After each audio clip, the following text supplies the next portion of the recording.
mahilig sa dates, ito siguro mistisa. Tapos ito is si Negra siguro. Pero parehas naman ito na masarap. Ayun, may katabi pag Indomie.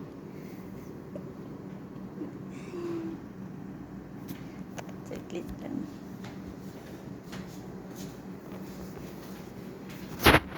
Masarap naman lang mga to, pero hindi ako masyado kumakain. Paisa-isa lang.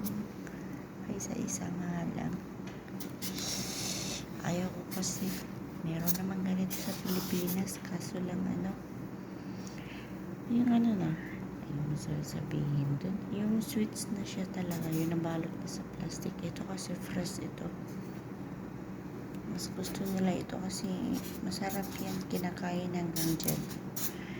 Full na ganyan, kinakain hanggang dito yan. Kinakain nila yan. Saka ito. Pero, mas masarap ata ito. Pero ewan ko lang, hindi ako mahilig ng ganyan sa mga mahilig ng ganyan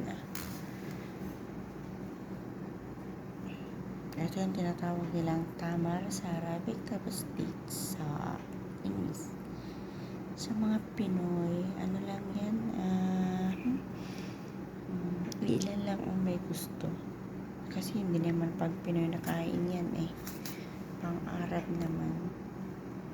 So, ganda tignan, di ba? Fresh na fresh.